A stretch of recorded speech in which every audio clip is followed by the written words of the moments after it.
Hi ಎಲ್ರಿಗೂ ನಮಸ್ಕಾರ. Welcome back to my YouTube channel. ನಾನು ಲಾಸ್ಟ್ ವಿಡಿಯೋನೇ ಕಂಟಿನ್ಯೂ ಮಾಡ್ತಾ ಇದ್ದೀನಿ. ಈ ವಿಡಿಯೋ ನೋಡೋಕ್ಕಿಂತ ಮೊದಲು ಆ ವಿಡಿಯೋನ ಒಂದು ಸಲ ನೋಡ್ಕೊಂಡು ಬನ್ನಿ. ಅದರಲ್ಲಿ ಲಕ್ಷ್ಮಿಗೆ ಸ್ಯಾರಿ ಉಡಿಸಿದ್ದು ಮತ್ತು ಬ್ಯಾಕ್ ಡ್ರಾಪ್ ಡೆಕೋರೇಷನ್ನು ಹೇಗೆಲ್ಲ ಪ್ರಿಪ್ರೇಷನ್ ಮಾಡ್ಕೊಂಡ್ವಿ ಅನ್ನೋದನ್ನು ನೈಟ್ ಏನೆಲ್ಲ ಗುರುವಾರ ನೈಟ್ ಏನೆಲ್ಲ ಪ್ರಿಪ್ರೇಷನ್ ಮಾಡ್ಕೊಂಡ್ವಿ ಅನ್ನೋದು ಆ ವಿಡಿಯೋದಲ್ಲಿದೆ. ಇದು ವರಮಹಾಲಕ್ಷ್ಮಿ ಹಬ್ಬದ ದಿನದ್ದು. ನೈಟು ಮಲಗಿದ್ದು 12:30 ಆಗ್ತಾ ಬಂತು, 12:45 ಆಗೋಗಿತ್ತು. ಇನ್ನು ನಿದ್ದೆ ಬಂದಿದ್ದು 1:30 ಅನಿಸುತ್ತೆ. 3 ಗಂಟೆಗೆ ಅಲಾರಾಮ್ ಇಟ್ಕೊಂಡು ಎದ್ದೇಳೋಣ ಅಂಥೇಳಿ ಅಲಾರಾಮ್ ಇಟ್ಕೊಂಡೆ. ಅದು ಯಾವ ಥರ ಅಲಾರಾಮ್ ಇಟ್ಕೊಂಡೆ ಅಂತಲೇ ಗೊತ್ತಿಲ್ಲ. 3 ಗಂಟೆಗೆ ಅಲಾರಾಮೇ ಆಗಿಲ್ಲ ಹಬ್ಬದ ದಿನ. ಬಾಕಿ ಟೈಮಲ್ಲೆಲ್ಲ ಅಷ್ಟು ಬೇಗ ಎದ್ದೇಳೋದು, ಅಲಾರಾಮ್ ಆಗೋದು ಎಲ್ಲ ಆಗ್ತಾಯಿತ್ತು. ಹಬ್ಬದ ದಿನ ಮೇಯ್ನ್ ಯಾವತ್ತು ಬೇಕಾಗುತ್ತೆ ಆವತ್ತೇ ಅಲಾರಾಮ್ ಆಗಿರಲಿಲ್ಲ. ನಾನು AM-ಗೆ ಇಟ್ಟಿದ್ನ PM-ಗೆ ಇಟ್ಟಿದ್ನ ಗೊತ್ತಿಲ್ಲ. ಒಟ್ನಲ್ಲಿ 3 ಗಂಟೆಗೆ ಅಲಾರಾಮ್ ಇಟ್ಕೊಂಡು ಮಲ್ಕೊಬಿಟ್ಟಿದ್ದೆ. ಆಮೇಲೆ ನನಗೆ ಒಂದು ಟೈಮ್ ಎಚ್ಚರಿಕೆ ಆದಾಗ 3:45 ಆಗೋಗ್ಬಿಟ್ಟಿತ್ತು. ಆವಾಗ ಎದ್ದು ಅಷ್ಟೊತ್ತಿಗೆ ನಮ್ಮಮ್ಮ ಎದ್ದುಬಿಟ್ಟು ಎಲ್ಲ ಕ್ಲೀನ್ ಮಾಡ್ತಾಯಿದ್ರು. ನಾನು ಎದ್ದು ಆಮೇಲೆ ರಾತ್ರಿ ಒಂದು ಸ್ವಲ್ಪ ಆಗಾಗ್ಗೆ ಬಿಟ್ಟಿದ್ವಲ್ಲ ಅದನ್ನೆಲ್ಲ ಕ್ಲೀನ್ ಮಾಡಿಕೊಂಡು ಹೊರಗಡೆ ಎಲ್ಲ ರಂಗೋಲಿ ಹಾಕಿ ಬಂದು ಕೆಳಗಡೆ ಪಾರ್ಕಿಂಗ್ ಎಲ್ಲ ಗುಡಿಸಿ ರಂಗೋಲಿ ಹಾಕಿ ಬಂದು ಇವಾಗ ಪ್ಲೇಟ್ ಎಲ್ಲ ಜೋಡಿಸಿ ಇವಾಗ ಕಳಸ ಪ್ರತಿಷ್ಠಾಪನೆ ಮಾಡೋಣ ಅಂತೇಳಿ ಇಲ್ಲಿ ರೆಡಿ ಮಾಡ್ಕೊಳ್ತಾ ಇದ್ದೀನಿ. ನಾನು ಲಾಸ್ಟ್ ವಿಡಿಯೋದಲ್ಲಿ ಹೇಳ್ದಾಗೇ ನಾನು ಕಾಯಿ ಕಳಸ ಏನು ಇವಾಗ ಇಡ್ತಾಯಿದ್ದೀನಿ ಅದೇ ಮೇಯ್ನು ಲಕ್ಷ್ಮಿ. ನನ್ನ ಖುಷಿಗೋಸ್ಕರ ನಾನು ಸ್ಯಾರಿ ಉಡಿಸಿ ಅಲಂಕಾರ ಮಾಡಿರೋದು. ಇಷ್ಟೆಲ್ಲ ಮಾಡೋತ್ತಿಗೆ 4:45 5 ಗಂಟೆ ಆಗ್ತಾ ಬಂದಿತ್ತು. ಇನ್ನು ಮಕ್ಕಳು ಎಲ್ಲ ಎದ್ದು ಬೇಗ ಅವರು ಕೂಡ ಸ್ನಾನ ಮಾಡ್ಕೊಂಡಿದ್ರು. ಒಂದೊಂದು ಸಲ ಮಕ್ಕಳಿಗೆ ಅಂದರೆ ನಾರ್ಮಲ್ ಟೈಮಲ್ಲೆಲ್ಲ ಚೆನ್ನಾಗಿ ರೆಡಿ ಆಗೋದು, ಚೆನ್ನಾಗೇ ಮಾಡ್ತಾಯಿರ್ತಾರೆ. ಈ ಹಬ್ಬಗಳು ಅಥವಾ ಎಲ್ಲಾದರೂ ಹೊರಗಡೆ ಹೋಗಬೇಕು ಅಂದಾಗ ಅವ್ರಿಗೆ ಅಳೋದಂತೆ, ಬಟ್ಟೆಗೆ ಜಗಳ ಆಡೋದಂತೆ ಆ ಥರ ಎಲ್ಲ ಮಾಡ್ತಾಯಿರ್ತಾರೆ. ಹಿಂದಿನ ದಿನವೇ ಹೇಳಿದ್ದೆ ಬಟ್ಟೆ ಯಾವ್ದು ಹಾಕೋಬೇಕು ಇದನ್ನು ಹಾಕ್ಕೊಂಡು ಸುಮ್ಮನೆ ಪೂಜೆ ಕೂತ್ಕೋಬೇಕು, ಯಾರು ಗಲಾಟೆ ಮಾಡೋ ಹಾಗಿಲ್ಲ ಅಂತ ಹೇಳ್ಬಿಟ್ಟು ಅವ್ರ ಪಾಡಿಗೆ ಅವ್ರು ಎದ್ದು ರೆಡಿಯಾದರು.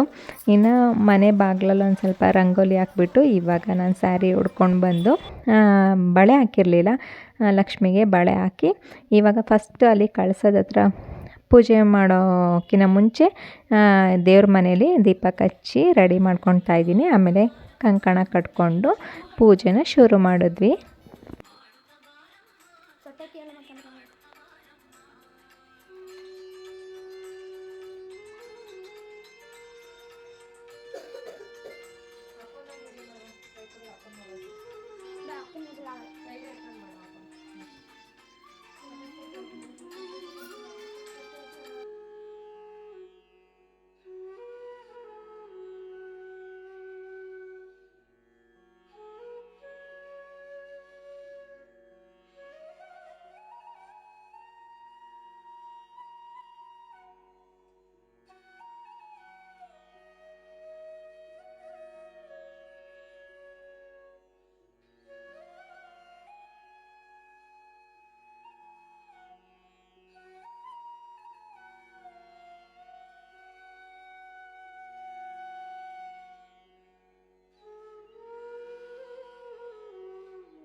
ಇಲ್ಲಿ ಫಸ್ಟು ದೀಪ ಹಚ್ಚಾದ್ಮೇಲೆ ಗಣಪತಿಗೆ ಮತ್ತು ಲಕ್ಷ್ಮಿದು ಬೆಳ್ಳಿದೇನಿತ್ತು ಅದನ್ನು ಅಭಿಷೇಕ ಮಾಡಿ ಹಾಲು, ಮೊಸರು, ಕಲ್ಸಕ್ಕರೆ, ಜೇನುತುಪ್ಪ, ತುಪ್ಪ ಇವನ್ನೆಲ್ಲ ಹಾಕಿ ಅಭಿಷೇಕ ಮಾಡಿ ಆಮೇಲೆ ದೇವರನ್ನ ತೊಳೆದು ಅದಕ್ಕೆ ಅರಿಶಿನ ಕುಂಕುಮ ಎಲ್ಲ ಇಟ್ಟು ಗಣಪತಿಗೆ ಗರ್ಕೆ ಎಲ್ಲ ಇಟ್ಟು ಹೂವೆಲ್ಲ ಮಾಡಿಸಿ ಅದನ್ನು ಇವಾಗ ಪೂಜೆ ಮಾಡಿ ಅದು ಮೇಲ್ಗಡೆ ಎತ್ತಿಡ್ತಾ ಇದ್ದೀನಿ.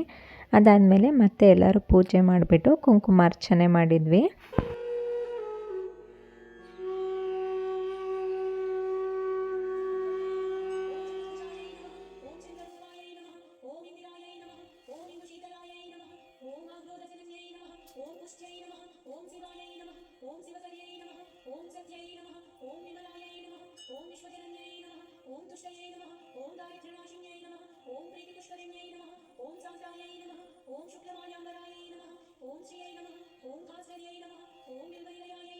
ओम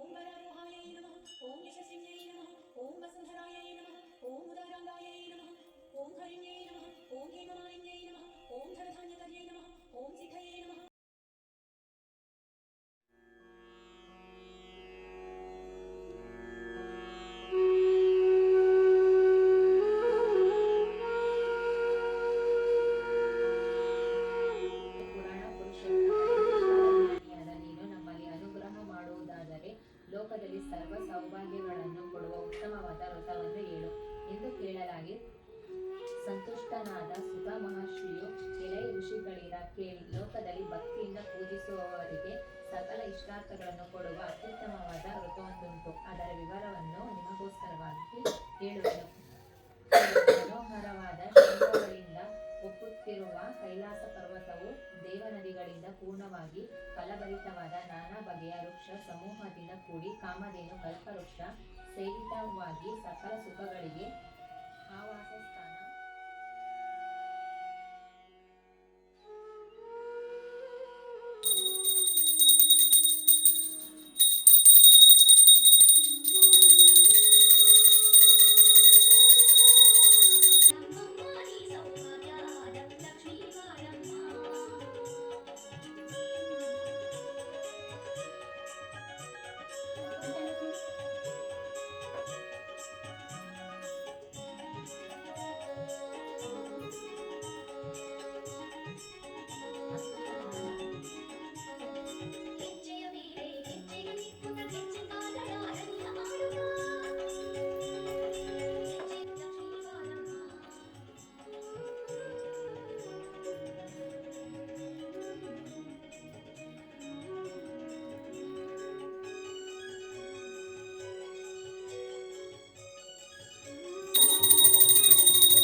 ನಮ್ಮದು ಪೂಜೆ ಎಲ್ಲ ಮುಗಿಸೋತ್ತಿಗೆ 9 ಗಂಟೆ ಆಗೋಗಿತ್ತು. ಕತೆ ಎಲ್ಲ ಓದಿ ಪೂಜೆ ಮುಗಿಸೋತ್ತಿಗೆ ಲಾಸ್ಟಿಗೆ ಅಭಿಷೇಕ ಮಾಡಿದ್ವಲ್ಲ ಪಂಚಾಮೃತ ಅದೇ ಇತ್ತು. ಪ್ರಸಾದ ತಗೊಂಡ್ವಿ. ಇನ್ನು ಬೆಳಗ್ಗೆನ ಪೂಜೆ ಎಲ್ಲ ಆಯಿತು. ಇನ್ನು ಸಂಜೆ ಪೂಜೆಗೆ ನನ್ನ ಫ್ರೆಂಡ್ಸ್ ಯಾರೆಲ್ಲ ಬಂದಿದ್ರು ಅಂತ ನೆಕ್ಸ್ಟ್ ವೀಡಿಯೋದಲ್ಲಿ ಕಂಟಿನ್ಯೂ ಮಾಡ್ತೀನಿ. ನಿಮ್ಗೇನಾದರೂ ಈ ವಿಡಿಯೋ ಸ್ವಲ್ಪನಾದ್ರೂ ಇಷ್ಟ ಆದರೆ ಪ್ಲೀಸ್ ಲೈಕ್, ಶೇರ್, ಕಮೆಂಟ್ ಮಾಡಿ. ಹಾಗೆ ನನ್ನ ಚಾನಲ್ನ ಸಬ್ಸ್ಕ್ರೈಬ್ ಮಾಡ್ಕೊಂಡು ನೋಡಿ. Thank you for watching. See you in next video.